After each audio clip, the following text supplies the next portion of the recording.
Good morning, everyone. It's Sharon Jameson, the CEO and founder of the Jameson Group, but I would say an activator and a life coach.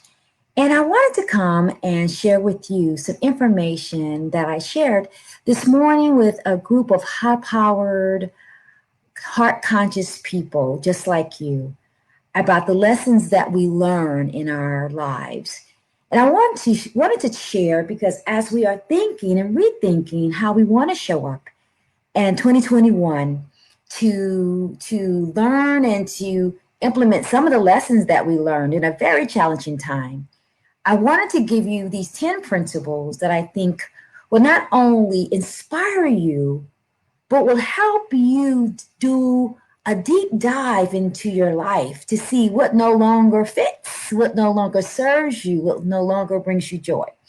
And I'm not going to go through all 10 today. I want to give you one principle per day and ask you to really think about and consider that principle and how that principle shows up in your life. And then come back and leave some questions, and I'd be more than happy to come back and answer your questions as the week progresses. So, the first thing we talked about is the lessons that we learn in our homes that influence how we show up in the world and it influence how we minimize ourselves in the world. Because in the home, we learn a variety of lessons. One, we learn the lesson, what I love to call, we learn what's being served in the home. What that means is that we learned lessons about is kindness served? Is tolerance served? Is love served? Is solidarity served? Is courage served? Whatever we saw and learned was served in the home inspires us to continue to do it, to do more of it, or to do less of it in our own lives. So, what was served? What did you learn from your home, your first place of development, your source of being reared? What did you learn was served? The second thing is important to think about what did you learn that lived in closets? In our households, we learned how to keep secrets. And we learned what was okay to say, what was not okay to say.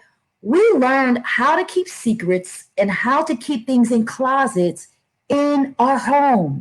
And that was our first experience, our first classroom, so to speak, of what was acceptable and what was not acceptable to do. So for us to learn who we are, to come home back to ourselves, we need to understand what did we learn about secrets? What did we learn about secrets? The third thing we had to learn in our home, we learned what was appropriate to say and what was appropriate not to say. When we think about our lives, we were taught very young to say, don't you say that. Well, you can say that. Well, that the girls don't say that. Boys would not say that. So we learned what was okay to say. Now, the challenge is that if we never confront those lessons, we will continue to use those lessons as the guide, as the benchmarks, as the rulers in our lives. And we will not confront those things that keep us small, that keep us silent. And we all know that silence make us sick because what we don't say we can't address, right? Silence and secrets make us sick. So we learn what could be said and what could not be said in the home. The fourth thing we learn in our home, we learn standards.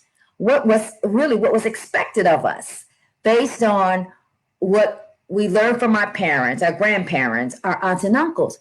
But some of the things we learned for standards were traditions, but they were not the truth.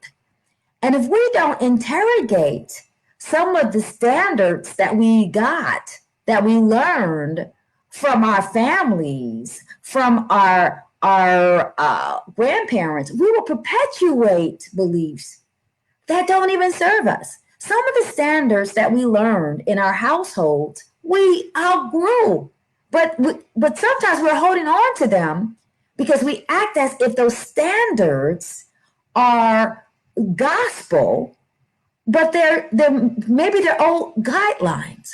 So we learn about standards, assumptions, expectations, what you should do and should not do, right? Standards. We learn shoulds in our home. And some of those shoulds need to be cultivated, but some of those shoulds need to be confronted and abandoned because they don't help us be our highest and the best version of ourselves. The fourth thing we learn in our home was height, our status, who's important, hierarchy. For example, in our homes, we learned who we were based on our gender, our color, our ability, our education, who had the most money. We learned standards, right? Status. And we have to think about where we learn this about status, but also where do we fit in that status, in that hierarchy? Because if you were in a household that really honor boys and you were a girl, what did that mean about you? Or if you were in a household that was affected by colorism and you were darker than your siblings, what did that say about you?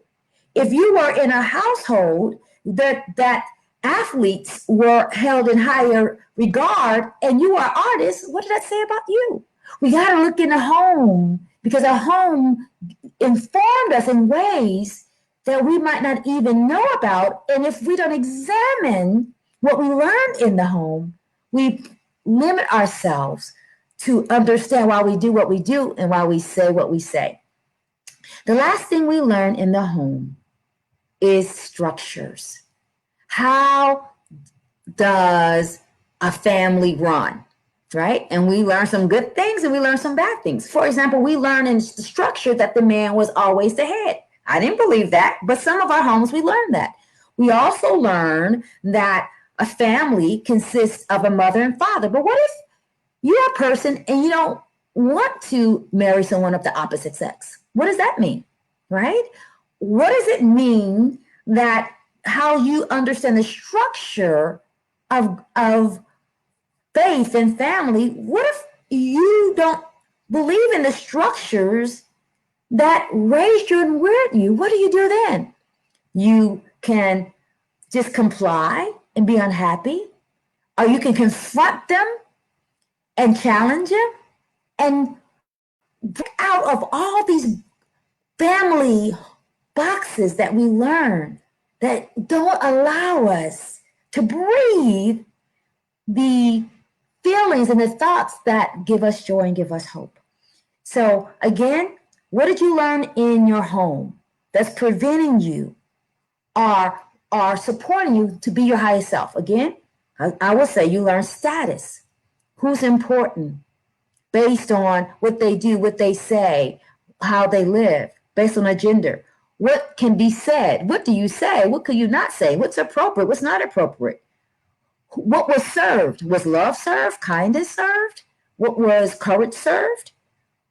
Secrets. What had to stay in the household? What had to stay in your heart? What could you not say? What was safe to say? For standards, shoulds. What could you do? What what could you not do? What were the expectations or the assumptions that shrunk your life and continue to shrunk your life because we don't push back or pressure test them? And structures. What made up a home? I want you to really think about what you learned in the home and how those messages continue to influence you, continue to inform you, continue to infect you, continue to optimize you, or minimize you. What did you learn in your home? And are those messages, those lessons, those views, those ideologies, are they serving you today? Or are they making you live a life of lack, of mediocrity, and of misery? I want you to think about that. That's the first thing. What did you learn in the home? And that is a good foundation for you to evaluate your life. Hope that helps. Blessings to you. I want you to consider I Dare to Be Me. We talk about that in greater detail. If you're interested in I Dare to Be Me, let me know. And let's talk about it. There are 10 more. We just touched on the first one, home. But home is the root and the foundation of how you function. And we want to understand, how can we find ourselves and find our truth in the midst of these chaotic, conflicting, contradictory, complex messages that we learn in our homes. Yeah? Hope this helps. Blessings to you.